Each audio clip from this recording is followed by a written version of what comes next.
Hello everyone, C programming language ক্লাসে তোমাদের সবাইকে স্বাগত। আজকে আমরা সি প্রোগ্রামিং এর বেসিক কোডিং পার্ট নিয়ে আলোচনা করব। তো আমাদের এখানে ফার্স্টে বলা হয়েছে কি একটি প্রোগ্রাম দেওয়া আছে, যেখানে বলা হয়েছে ইনক্লুড stdio.h, তারপরে দেওয়া আছে ইন্টিজার মেইন, দেন প্রিন্টেড দিয়ে রিটার্ন 0 দেওয়া হয়েছে। তো এখানে আমরা এই কোডটি এক্সপ্লেইন করব, যেখানে প্রতিটা লাইনের ব্যাখ্যা তোমাদেরকে বলে দেব। তো এখানে দেখো, ইনক্লুড stdio.h দ্বারা বোঝানো হয় হচ্ছে include standard input output header file. তো আমরা এটা দ্বারা কি বুঝি? এটা দ্বারা বুঝি এই হেডার ফাইলের মধ্যে আমরা প্রোগ্রামিং এর যতগুলো ফাংশন ইউজ করব, অর্থাৎ যে যতগুলো আমরা ফাংশন ইনপুট এবং আউটপুটের জন্য ব্যবহার করব, সবগুলাই কি হেডার ফাইলের মধ্যে দেওয়া আছে। ঠিক আছে, হেডার ফাইলের মধ্যে দেওয়া আছে। তো হেডার ফাইলের মধ্যে কি কি ফাংশন থাকতে পারে? হেডার ফাইলের মধ্যে ফাংশন থাকতে পারে তোমার প্রিন্টএফ, দেন থাকতে পারে স্ক্যানএফ, আরো অনেক কিছু থাকতে পারে। তো আমাদের একটি কোড তখনই রান করবে যখন আমরা মেইন ফাংশনের মধ্যে কিছু লিখব। এটা হচ্ছে আমাদের মেইন ফাংশন। এই মেইন ফাংশনের মধ্যে আমরা যাই লিখি না কেন, প্রিন্ট দিয়ে আমরা সেগুলা আউটপুট হিসেবে পেয়ে যাব। তো এখানে আমাদের বলা হয়েছে প্রিন্ট এফ হ্যালো ওয়ার্ল্ড। তো এই কোডের ফার্স্ট আউটপুট বের হবে হচ্ছে তোমার, ফার্স্ট আউটপুট হবে হ্যালো হ্যালো ওয়ার্ল্ড। তারপরে কি আছে? Backslash N. এই এন মানে হচ্ছে তোমার নিউ লাইন, অর্থাৎ যখন আমাদের এন দেওয়া থাকবে আমাদের প্রিন্ট হবে পরপর। তারপরে আমাদের প্রিন্টে কি দেওয়া আছে? I am learning C, I am learning I am learning C. যখন আমাদের এখানে নিউ লাইন দেওয়া না থাকবে, সেই ক্ষেত্রে আমরা আউটপুটটা পাশাপাশি লিখবো। তখন আমরা লিখবো আই এম লার্নিং সি। ঠিক আছে, তখন নিউ লাইন দিতে বলবো, আমরা পরপর প্রিন্ট করবো। আর যখন নিউ লাইন দেওয়া থাকবে না, তখন আমরা পাশাপাশি প্রিন্ট করবো। তো আমরা পরের স্লাইডে যাই চলে। এখানে কিছু ডেটা টাইপ সম্পর্কে আলোচনা করা আছে, যেগুলো তোমাদের কোডিং করার সময় বা কোডিং লেখার সময় অনেক কাজে লাগে।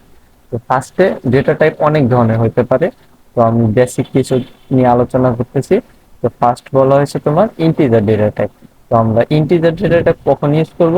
যখন আমাদেরকে কোশ্চেনে বলা থাকবে যে পূর্ণ সংখ্যা নিয়ে কাজ করতে, যেমন 5, 4, 6 বা 10 এরকম কিছু নিয়ে কাজ করতে হবে, তখন আমরা ইন্টিজার ইউজ করবো। আর ইন্টিজারের সাইজ হচ্ছে 2 বাইটস অর 4 বাইটস। আর এটার ফরম্যাট স্পেসিফায়ার হচ্ছে %d অর %i। তো তোমাদের জন্য %d টাই ইউজ করা বেশি ভালো হবে। ঠিক আছে, আরেকটা কথা হচ্ছে, আমরা জানি 1 বাইট সমান 8 বিটস। তাহলে এখানে কি দাঁড়াচ্ছে? 4 বাইট ইকুয়াল 32 বিটস, অর্থাৎ ইন্টিজারের সাইজ হচ্ছে 4 বাইটস অথবা 32 বিটস। এটা তোমাদের এমসিকিউর জন্য ইম্পর্টেন্ট। আর ক্যারেক্টার ডেটা টাইপের ক্ষেত্রে আমরা ইউজ করবো CHAR। যখন আমাদেরকে বলা হবে ক্যারেক্টার নিয়ে কাজ করতে, যেমন A B C D, তখন আমরা ক্যারেক্টার ইউজ করবো। ঠিক আছে, আর এটার ফরম্যাট স্পেসিফায়ার হচ্ছে %c, এটা সাজ হচ্ছে 1। দেন হচ্ছে ফ্লোট এবং ডাবল, এই দুইটাই আমরা ইউজ করি কিসের জন্য? এই দুইটাই আমরা ইউজ করব হচ্ছে দশমিক সংখ্যার জন্য। ঠিক আছে, দশমিকের জন্য, দশমিকের জন্য ইউজ করব। বাট ফ্লোট এবং ডাবলের মধ্যে একটি পার্থক্য আছে, সেটা হচ্ছে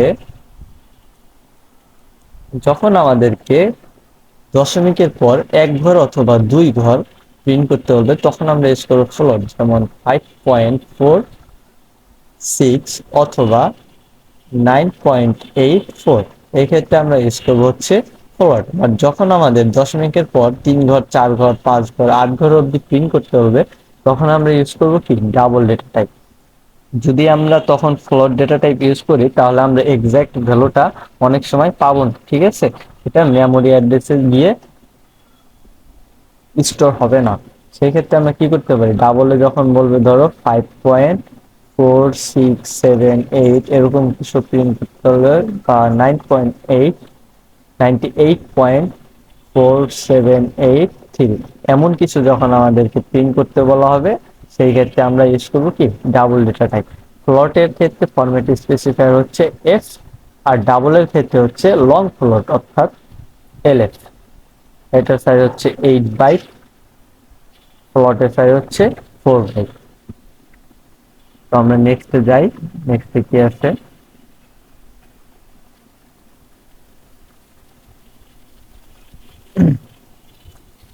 এখানে তোমাদের কোডিং এর ক্ষেত্রে কিছু কন্ডিশন কাজে লাগতে পারে, ঠিক আছে। সেই ক্ষেত্রে এখানে কিছু কন্ডিশন লিখে দিয়েছি, যেটা বোঝাচ্ছে এ ইজ লেস দেন বি, অর্থাৎ বি থেকে এ ছোট, অথবা বলতেছে লেস দেন অর ইকুয়াল, এ অথবা কি এ বির সমান হইতে পারে অথবা বির থেকে ছোট হইতে পারে। তারপরে বলছে গ্রেটার দেন। গ্রেটার দেন কি বলছে, এ হচ্ছে বির থেকে বড়, আর গ্রেটার দেন অর ইকুয়াল, এ হচ্ছে বি থেকে বড় অথবা সমান হতে পারে, ঠিক আছে। ইকুয়াল টু, একটা কথা হচ্ছে, আমরা জেনারেলি কি জানি, জেনারেলি জানি হচ্ছে এ ইকুয়াল বি, ম্যাথমেটিক্যালি আমরা এটাই জানি, ঠিক আছে। বাট কোডিং এর ক্ষেত্রে যখন ইকুয়াল টু বলবে তখন তোমাকে ডাবল ইকুয়াল ইউজ করতে হবে। যদি এটা না করো তাহলে তোমার কি প্রোগ্রাম বুঝবে না যে তুমি আসলে কি চাইতেছো, ঠিক আছে, এ বি এর সমান চাচ্ছ না কি চাচ্ছ।